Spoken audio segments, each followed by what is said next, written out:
This program is brought to you by the Practicing Law Institute, a nonprofit learning organization dedicated to keeping attorneys, professionals, and accountants at the forefront of knowledge and expertise.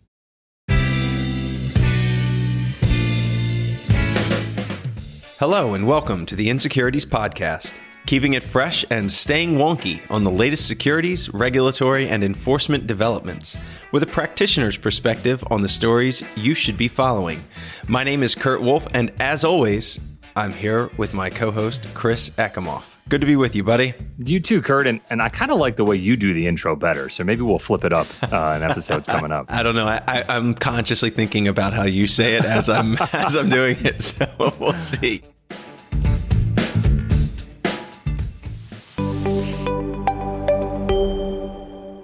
I feel like we're always dropping acronyms here on the Insecurities Podcast, and today I've got a new one for you. Uh-oh. IOLTA. I-O-L-T-A. IOLTA. Do you know this one, Chris? I don't. It kind of sounds like something that my Polish grandmother used to say when she was seasoning the holiday meal. IOLTA. But I'll take a guess. The International Organization of Lawyers Trolling Accountants. Am I close? Is that what you're talking about? No, but I'm going to start it. I was going to say you're the founding member of the Trolling Accountants Association. After poor Wes Bricker met with some of my trolling. No, and it's not even really close, buddy. Sorry. IOLTA stands for Interest on Lawyer Trust Accounts. The long story short, lawyers or law firms are often asked or required to hold clients' funds in trust. The accounts in which they hold the funds may earn interest rates. An IOLTA is a mechanism for states to raise money for the provision of civil legal services to indigent persons or for other charitable purposes by repurposing the interest on lawyer trust accounts to fund those services. Chris, I know providing pro bono legal services and finding the funds to do so is something near and dear to your heart as a board member at the NVRDC. Why don't you tell us about that? Kurt, you know I could fill an entire episode just talking about the Network for Victim Recovery in DC, or known by its shortened acronym, NVRDC. The organization empowers victims of all crimes to achieve survivor-defined justice through a collaborative continuum of advocacy, case management, and legal services. In short, NVRDC provides a network of support from when a survivor first arrives at a hospital for a sexual assault exam or first seeks support for legal advice. And for those of you who don't know, sometimes an individual may show up to a hospital and really not know how the system is going to work. You know, interacting with a doctor related to a sexual assault exam, and they may never see that doctor again. Filing a police report with an officer that they may never get the contact information to reach out to that specific officer. So NVRDC seeks to fill those gaps and provide support, counseling, and pro bono legal services for that individual all the way through the process. And I'm interested to hear more about IOLTA, Kurt, but I know NVRDC does a great job of partnering with local law firms in Washington, D.C. to get their associates and junior partners into the courtroom to help support these underserved people in their time of need. And it's really an interesting funding mechanic for NVRDC. Not only are they supported by federal grants and local grants in D.C., Maryland, and Virginia, but also through the generous contributions of folks and organizations across the greater Washington area. Thanks for the info about NVRDC. I know we've talked about it a bunch over the years. It's certainly important work, and I know the mission means an awful lot to you. In addition to nonprofits like NVRDC, there are a lot of charitable organizations that are dedicated to providing pro bono legal services. And they, as you suggested, they rely on different sources of funding. They could be state funding, they could be donations, et cetera. Today on Insecurities, what we want to do is share an episode from our sister podcast, PLI's Pursuing Justice, the Pro Bono Files, that focuses on some of those funding mechanisms. And in particular, it looks at the role of IOLTA and how states fund their local pro bono services. For longtime listeners of the Insecurities podcast, you may remember back on episode 12, almost a year ago to the day, we highlighted a separate episode of the Pro Bono Files. This latest episode really resonated with us, so we thought we would share it with you again. On this episode titled Turning Crisis into Opportunity, host Alicia Aiken confronts a simple truth. Running a pro bono program costs money. On this episode, Alicia and some very talented attorneys from Indiana tell the story of when Indiana's statewide legal services program faced a serious financial challenge in response to the 2008 financial crisis, and explain how Indiana's pro bono stakeholders pulled together and, with a law firm's help, turned a financial crisis into an opportunity. And it really reflects what we see here in Washington, D.C. with NVRDC.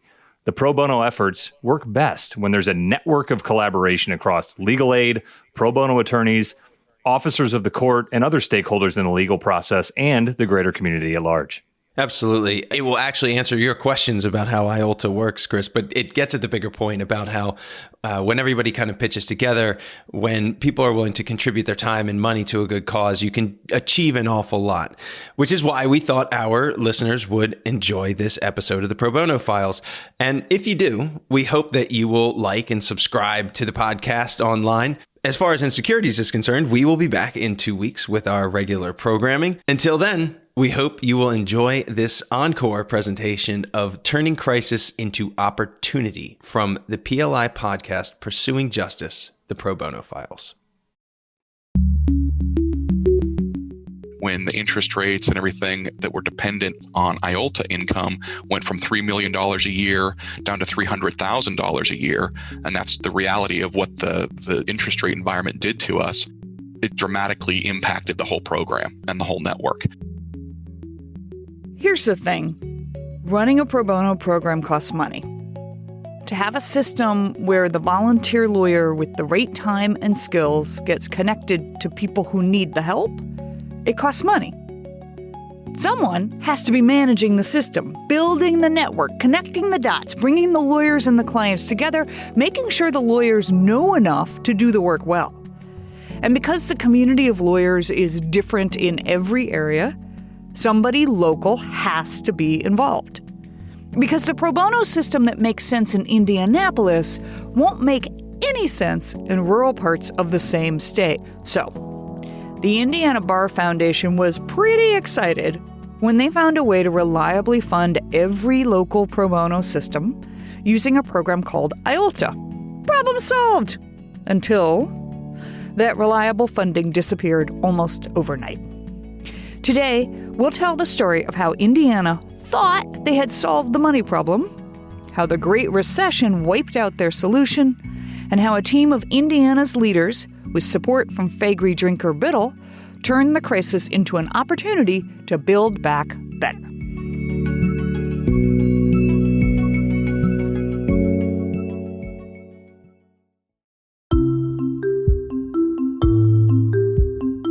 Welcome to Pursuing Justice, the Pro Bono Files, a podcast from PLI, the Practicing Law Institute, in which lawyers and clients talk candidly about their pro bono experiences. I'm your host, Alicia Aiken, and for 15 years, I was a legal services attorney in Chicago. Now, I'm a principal at Danu Center for Strategic Advocacy, a national organization supporting advocates and mission-based organizations in their own pursuit of social justice. I'm also a faculty fellow at PLI, where I get to work on special projects like this podcast.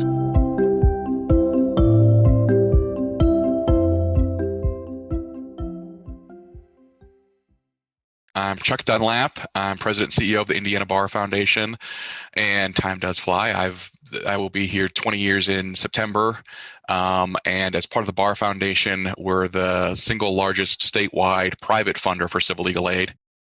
Chuck, could you explain for the folks who are listening what IOLTA is? So Interest on Lawyers' Trust Accounts is the acronym, what it stands for. Each state or each jurisdiction has an IOLTA program. And the way it's designed to work is that attorneys hold money on behalf of clients.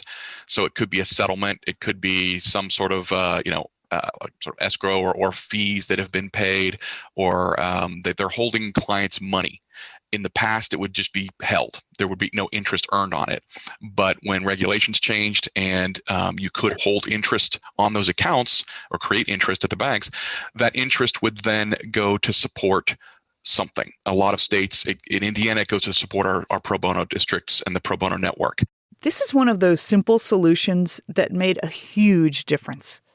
Florida started the first IOLTA program in 1981, back when interest rates were around 10%. Today, every state funds access to justice, at least in part, through an IOLTA program. Indiana launched an IOLTA program later than most, and they decided to funnel that money into supporting pro bono. Our IOLTA program essentially was funding the entire pro bono system in Indiana. And that's great when you're bringing in $3 million a year and it's a brand new revenue source and you have all of these things going for you. So we came onto this in like the late 90s, very late. We finally got this great revenue source and we built up a $3 million reserve, and the networks are about 14 regions of Indiana. Originally, those were designed to be and mirror the judicial districts in Indiana. And each of those districts had a coordinator who may or may not be an attorney, but they would be the infrastructure then to support pro bono in that particular part of the state. And so they would recruit volunteer lawyers, they would screen cases for income eligibility, they would place and sort of do those sorts of things. And that's what the funding supported, that infrastructure. The attorneys were volunteer attorneys. They're doing pro bono work. They're working for free, but it was the system itself to help maximize that and organize that structure and provide some structure for it. And so when the interest rates and everything that were dependent on IOLTA income went from $3 million a year down to $300,000 a year, and that's the reality of what the interest rate environment did to us, it dramatically impacted the whole program and the whole network. My name is Melissa May. I am a judge on the Indiana Court of Appeals, and this month will actually be my 24th anniversary on the bench. I initially started out being involved in pro bono as a member of the Indiana Pro Bono Commission, and then I was chair for, 3 years, I believe, when everything kind of fell apart. As a member of the Pro Bono Commission at that point, it was fantastic to have all this money that we could give out to the 14 Indiana pro bono districts. And what do you want? Oh, here it is. Here it is. Well, yeah, we can put some money back in reserves. We can, we've got million back in reserves. We've got 1.5 million. We're set. By 2008, IOLTA programs were raising $263 million nationwide. It was an effective mechanism for funding access to justice programs. But the Great Recession also arrived in 2008, and interest rates crashed. That key ingredient for raising IOLTA funds disappeared almost overnight. So then the interest rates went down. The interest rates and everything that were dependent on IOLTA income went from $3 million a year down to $300,000 a year. And these huge reserves that we thought we had turned into not much in comparison to what the need was. And I remember one day getting ready for the big meeting where we would sit down at the Pro Bono Commission and figure out what district got what money. And I remember sitting there with all of the applications and all the spreadsheets and everything, and just running the numbers and figuring out that we did not have enough money to fund the districts to keep the lights on, much less do anything else with them with the amount of money that we had. It was a very frustrating time. And what we ended up doing was reducing the amount of the grants to stretch it as long as we could. We got creative, but it was in that timeline that, when things were crashing from a revenue perspective, the pro bono districts that the network was there. It needed support. It needed money to support it. Basically, we're relying on one revenue source that was interest rate dependent. And when interest rates are zero, obviously that's not a good combination. So this is a perfect example of the thing I dislike the most in my own life: a solved problem going unsolved. In less than a decade, Indiana went from launching a new source of money to fund pro bono infrastructure to having almost no funds for the 14 offices that relied on IOLTA. If it was bad for the people handing out the funding, imagine how bad it was for the offices that weren't going to get the funding. My name's Scott Wiley. I started my pro bono career 32 years ago, and I have either led nonprofit civil legal aid pro bono programs or taught in poverty law environments doing clinical work. I started working in the Evansville office in 2007, and I used to have an ongoing joke with Chuck when 2008 hit that we had both been working with IOLTA for many years. It was not unusual to have a recession and interest rates go down temporarily for, a year, 18 months. And we would always just say, well, when the interest rates come back in 2009, things will get better. And then it was 2010, and then it was 2011, and then it was 2017, and then it was the reality was just a long slog. And for each of those offices that were funded by that funding source, that was in many cases, 100% of their operating budget for the year. We got to the point, as Chuck mentioned, that you were literally triaging in the system in that we were attempting to make funding decisions that kept some level of institutional knowledge and institutional capability, which meant we made some decisions that were rather harsh in the sense that if we had a program that was without a staff member, that program suffered because we were trying to maintain the few staff members we had left. Just one other point about that. The other unique byproduct of this was that when that happened and we sort of froze grants at a certain point to try to stretch out the timeline, the districts were in very different positions. Some of them were doing relatively well. Some of them had taken staff reductions. And so wherever that funding was, that's where they were. Now, we didn't know it at the time. That's where they were stuck for almost a decade. And so, their baselines were all very different based on where they entered that sort of critical time. So you hit a crisis point, and interest rates are, locked at zero for a very long time. So what did you do? What did all the leaders in Indiana decide to do to try to address the crisis? I remember, sitting down with Chuck and other people, and we're just kind of tearing our hair out going, what do we do? And one of the things that we ended up doing was, talking to a lot of the districts and their representatives and saying, okay, where can we get funding from your particular districts? And that's really when a lot of cooperation started between the districts themselves and then other pro bono entities or legal aid entities to try to figure out how we can all work together rather than pushing against each other for the money. There's only a certain pool of money. So how can we use it best and use it better to accommodate the needs of the people in that area? And this was one of the challenges too, because the way it was set up, each delivery system or each delivery method had kind of its own funding source.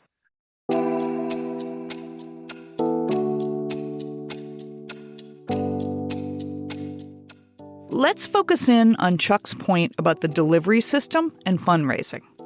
In 2008, the legal help system in Indiana was divided into 3 parallel parts, and they each had their own funding stream. First, statewide Indiana legal services.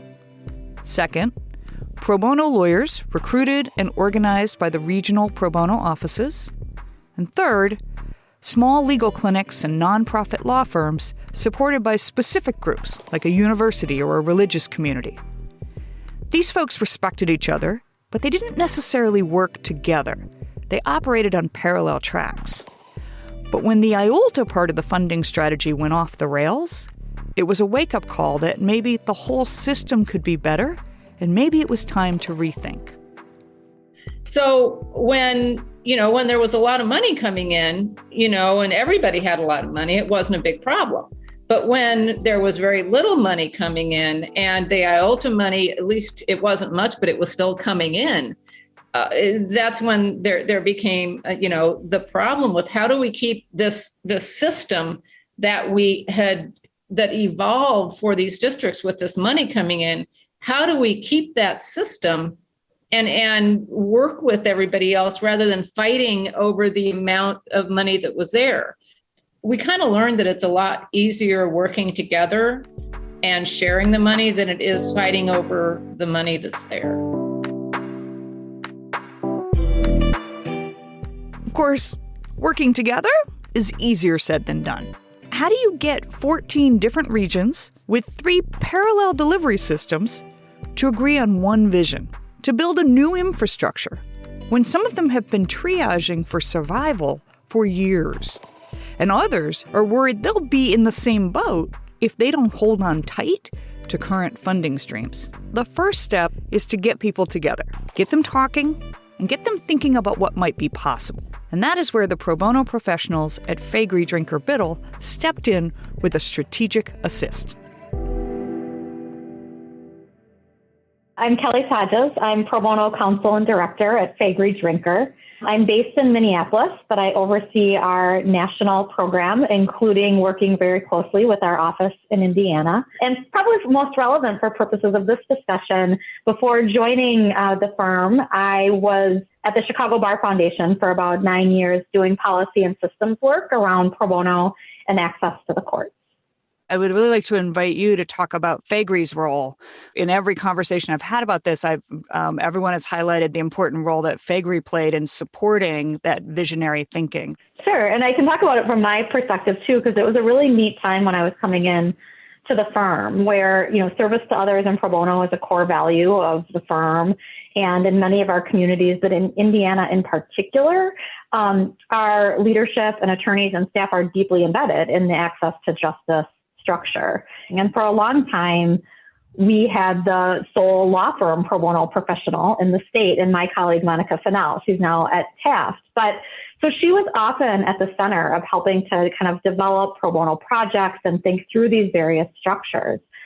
And so in all of these conversations, all of these things were happening at the same time, we thought, you know what, there's a real opportunity here to provide financial support, to provide technical support, to create space and tools so that these conversations and this work that was happening could have a more concentrated place to take place. And it's funny, I was thinking about it when we were getting on here, and I can't remember exactly how we decided on this idea of a 2-day retreat in Greencastle.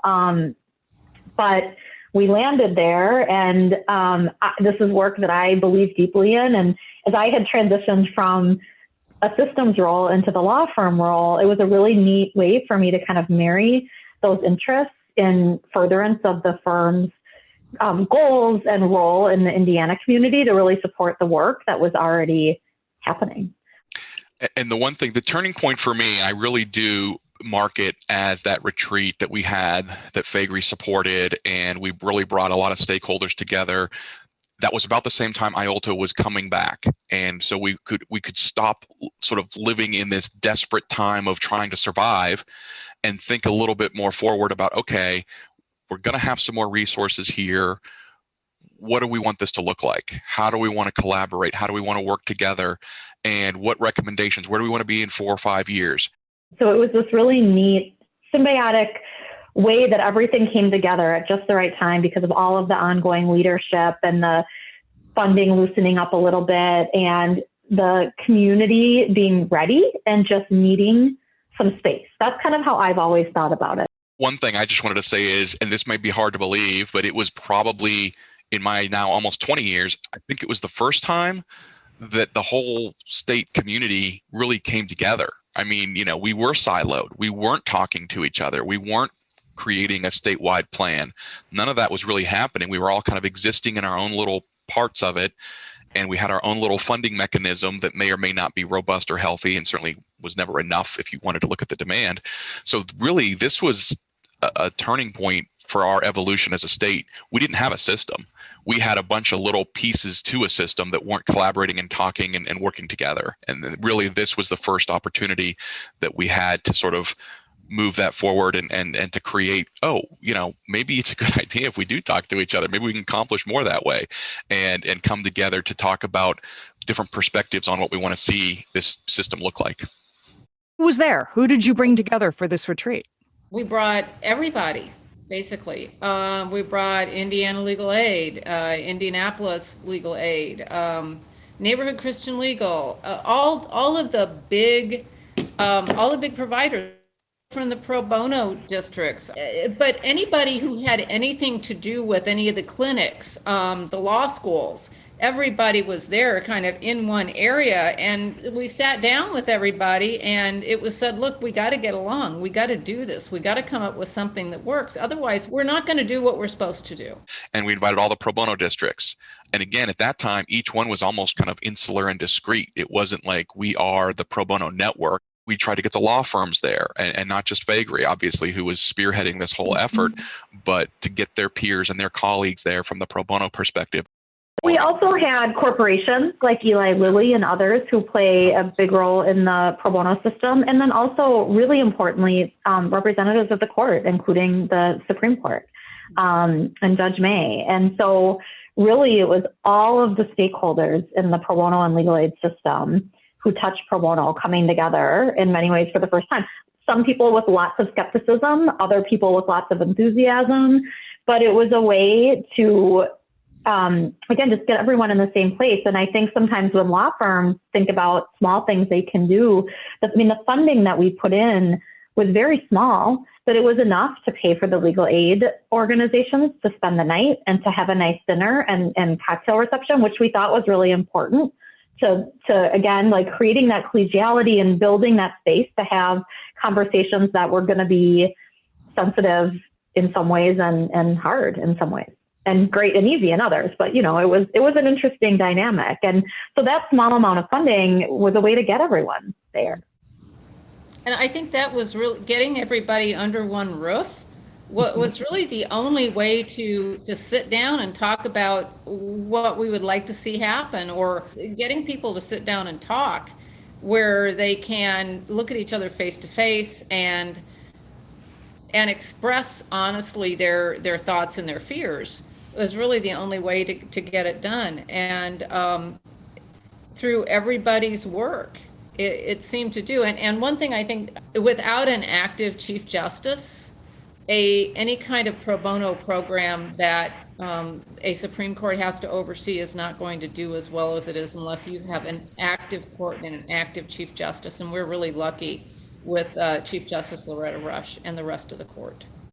Yeah, and it was a really strong statement of support, like the presence and the partnership and putting it on, and also like a morale booster. And there were some really small districts that were kind of isolated and maybe didn't have the support, and a referral system that sometimes sent, like, rather than this is something we spent a lot of time on at the retreat, rather than triaging cases, like which ones are good for pro bono and which ones are good for an experienced legal aid attorney, the system wasn't set up to triage that. And so they were kind of, in many places, continually getting cases that like were not a good fit for pro bono or would be almost impossible to place. And so there was a lot of, just feeling kind of beleaguered. And so the idea of coming together with colleagues in similar situations, with the court and other leaders saying, your work is really important and we want to figure out a better way to do it. I always thought that was a really valuable and important part of that gathering too. We tried to bring examples from different communities and best practices that we know about. My colleague, Julia Wilson, who's just wonderful, came from California, who's got new for years, came from California to help me and all of us plan and facilitate the conversations. And so this idea of opening it up to all the possibilities, I think, was another part of it. It was saying, look, this is what's possible. What do you want? Like, where do you want to go with this? When everybody started working together, it really started with the expansion of the idea of pro bono. And you got to think outside, I hate the saying, but outside the box in order to get more people involved.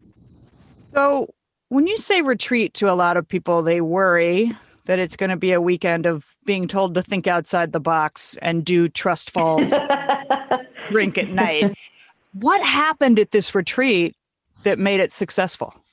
A couple things that come to mind. It's been, I don't know how many years now, but we talked about things that I think people saw from different perspectives, and that the discussion of pro bono is like, well, that's not what my thought is, but that's interesting. That's your perspective. I will say too, there were people there who were sort of the mindset, I need to be there to defend my turf, or I need to be there because I'm skeptical of this, or I need to be there for some other reason. I'm sure I want to be, doing good ultimately, but I need to be there kind of for other reasons too. And I think that was there, but it dissipated over the timeline. And Kelly and the facilitators did an amazing job because we were all coming from very different perspectives. And this is the first time really that a lot of people are talking to each other. But we came out of there much more thinking for the first time, this can be a system that works, and we need to be able to work together to get a lot of these things done and not be so, isolated, distrustful, all of those things that we had been. Kelly, what did you do? Because I want to say that, lawyers as a bunch, all kinds of lawyers, are notorious for being the most resistant to change of any sort, right? Right. So what are the strategies that you use that other people might be able to learn from to help legal aid lawyers and court systems really accept the idea that change was a good idea and they could come together and be successful? What a fun question. I think some of the things that are, replicable are the idea of the importance of a physical removal. We went to this retreat center. We all stayed there. We were there for 2 days together with built-in social time. And that's important.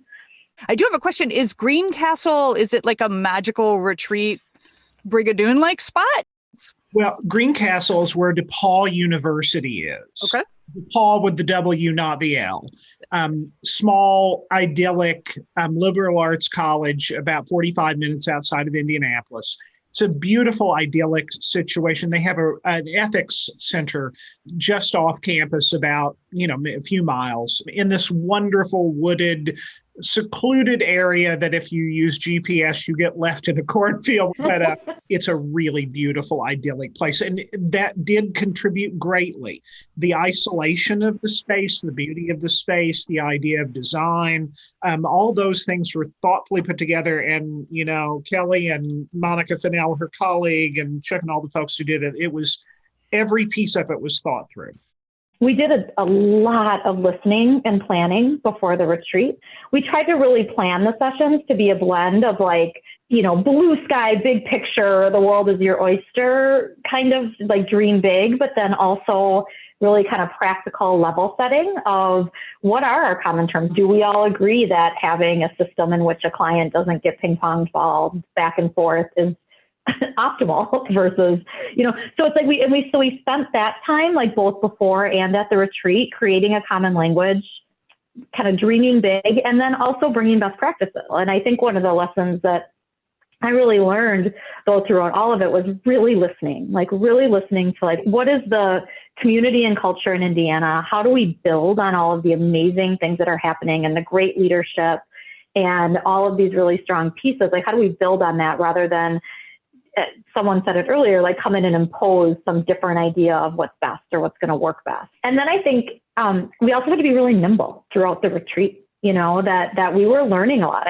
And I remember presenting a session on program design, pro bono program design that we had done in other states. And we couldn't quite get to that conversation because that to me was this moment where a lot of the issues of the silos and some of the lack of support maybe for the districts because of the constrained funding, because of some of the isolation, all of that got surfaced in a way that led to this different conversation that wasn't what we planned, but we could take that and hear that and then filter it into the other things. So I think we had to be pretty adaptable too. And I think partially because of that, people felt heard and felt like they were a part of the process. And I think that when Scott and others then went to do the really hard work of actual implementation, that all of that seeded that because the retreat was really designed to be about what the people on the ground were experiencing and how we could make it better.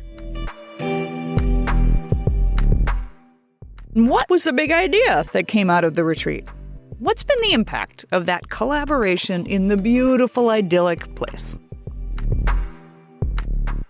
What if we have one statewide entity with all of this administrative stuff, instead of paying for it 12 times and not very well because we're stretched on dollars? Let's do this once, and we can have local offices, and we can have collaboration with the providers, and not just sort of silo pro bono out here by itself somewhere.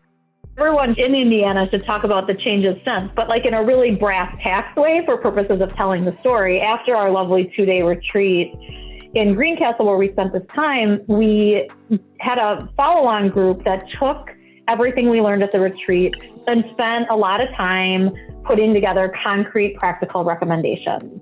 We then put together a proposal. Like the main components were creating Pro Bono Indiana, which Scott was talking about, really reassessing the funding system, which Judge May and Chuck have really been leaders on, and then continuing to work on kind of the best practices, common language, systems issues, with that last one being the follow-on to these first more fundamental pieces. Scott, what are your thoughts? When that plan evolved and we got to the point where we were going to try to implement it, when I go back and think about it, and I was tasked with being the person that did that.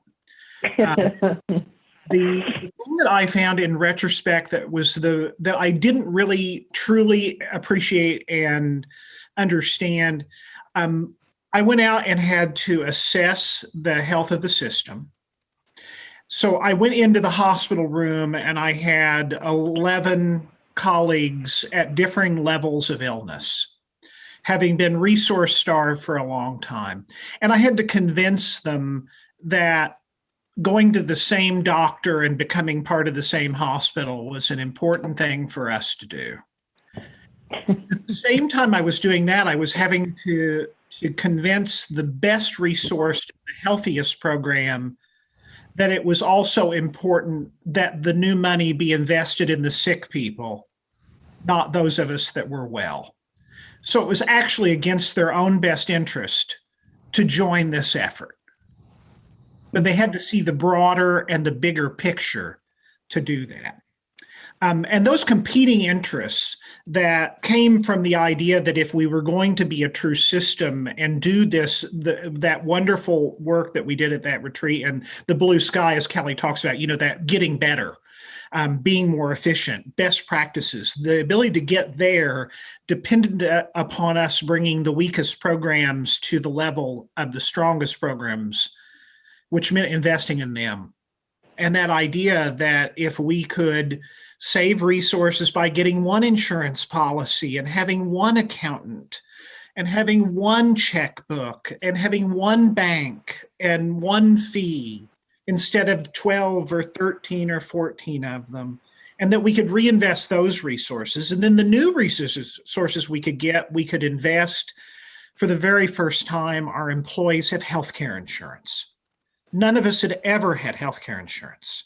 So the new money we were able to invest in our employees in a way that could allow people to make a career of civil legal aid and pro bono work, so that we could attract and retain staffing levels that could bring those weaker programs to where they needed to be. But in the end, had we not done it when we did, and the fortuitousness of this timing, if we'd been going through the last 15 months of COVID and the pandemic in our old system, we wouldn't exist. We just wouldn't. The fact that we were able to do that work and have that partnership and do that work with our civil legal aid colleagues across the state and get all these things fixed, worked out, and planned and on the way has done more to save civil legal aid services for low-income people in Indiana than probably anything any of us will ever do in our careers. I think one of the big reasons that things have worked was trust.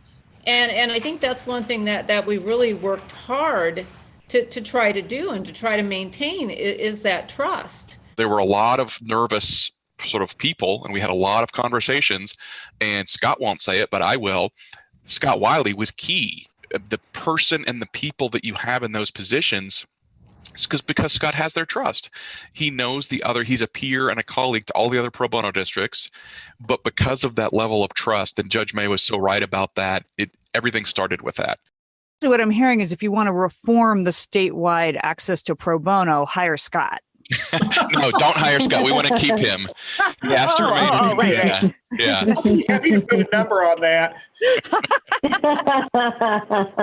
In all seriousness, though, right? It is great communicators. It is people who behave in a trustworthy manner. Well, and really being willing to do the hard work, which is what Scott did, right? So like the retreat we can talk about as this like, shiny moment in Greencastle. And it wasn't, it was wonderful and it was important and it laid groundwork. But ultimately, the reason that those recommendations have been implemented is because of the willingness by Scott and others to do hard things, to like see it through. And that's the part I think sometimes with systems change that get overlooked. And so it's been really extraordinary to watch and to see the investment that Scott and others have made in this change. So, Scott, what are some of the concrete things you think have been improved in terms of the experience of clients or the delivery of services to people? I think the most concrete thing that I can point to is once every 2 weeks and sometimes weekly, the entire pro bono delivery system, we get on Zoom and meet. And the cross-district support and pollination of best practices, the ability to share continuing legal education trainings, we can distribute resources and things that one of us might have done individually in the past and use it through the entirety of the system. And if there's a single concrete thing programmatically that came out of that, would be that.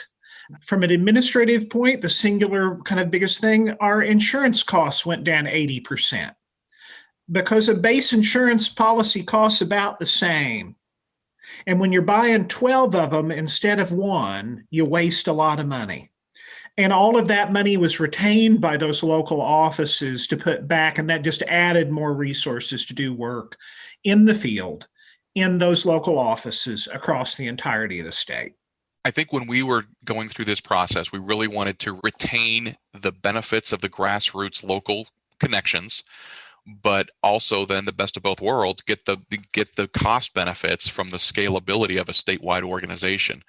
And again, we've been able to do that in a lot of areas. Now, again, I don't want to make it seem like, mission accomplished, unfurl the banner and we're done. I mean, we have so much more to do and we're continuing to work on it. We have our challenges, and COVID, decimated some things that we're now working on, and et cetera. But, the pro bono statewide network is truly a network now. It's one organization essentially. And so that's great. When COVID stimulus checks went out to people, low-income people, whoever was getting the checks, one of the issues was, can they be garnished? Can they, all those kinds of things. The community came together, petitioned the court to say, hey, can you have an order that deals with this, and so that can protect those funds. And there's more proactivity going on within the community because it sees itself as a community, and that wasn't really happening before.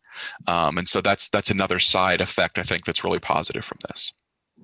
This is amazing. That's exciting. But the other thing I heard that gets back to what you mentioned, Scott, which is that talk about timing. I mean, if there was ever a time that you needed a whole state's worth of smart people making sense of new federal law and policy and state law, I've been doing pro bono unemployment work during the pandemic, and it has taken every single person who knows anything about unemployment in the whole state of Illinois to figure out what the rules actually are.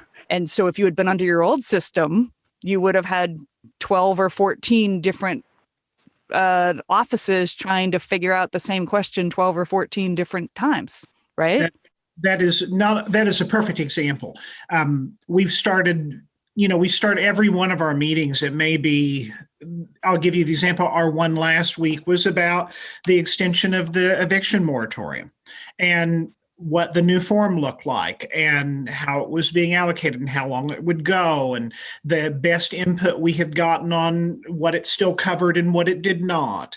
And you mentioned unemployment. That's perplexed everyone in all 50 states and all of our protectorates. But the reality is it gives us that chance to deliver that information, oftentimes provided by one of our civil legal aid colleagues.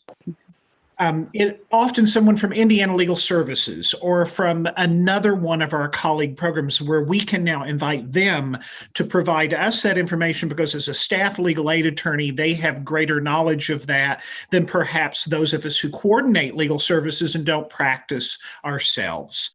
Have you been able to take advantage of this network to get lawyers in different counties to take cases because they can appear on Zoom? Scott's shaking his head yes. I wouldn't say yet that it's been really helpful in terms of the placement of cases because that's still so incredibly local.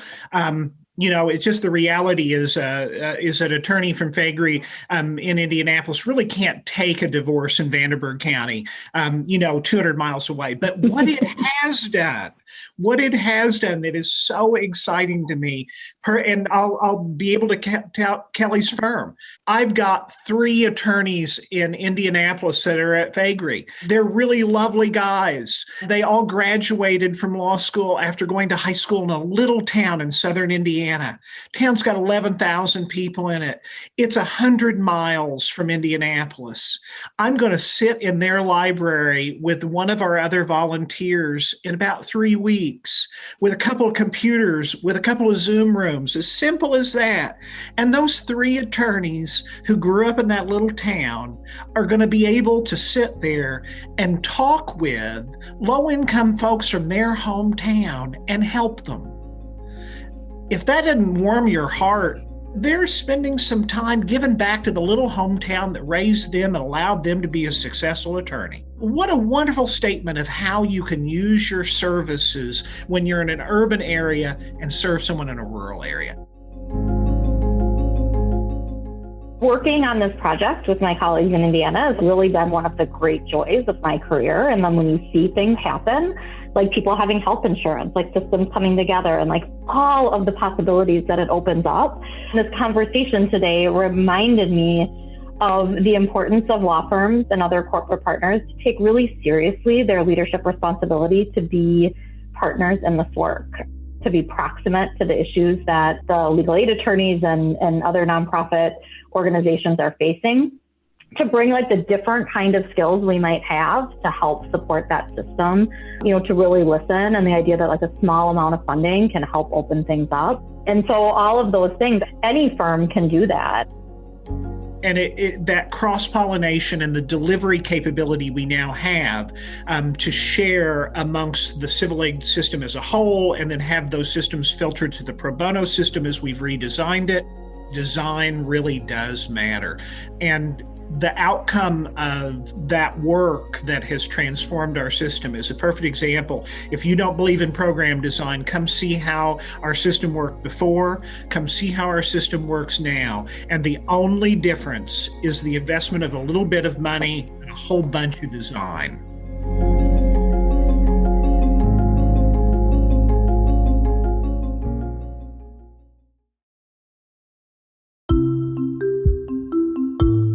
Thanks for listening to Pursuing Justice, the Pro Bono Files, a podcast from PLI, the Practicing Law Institute.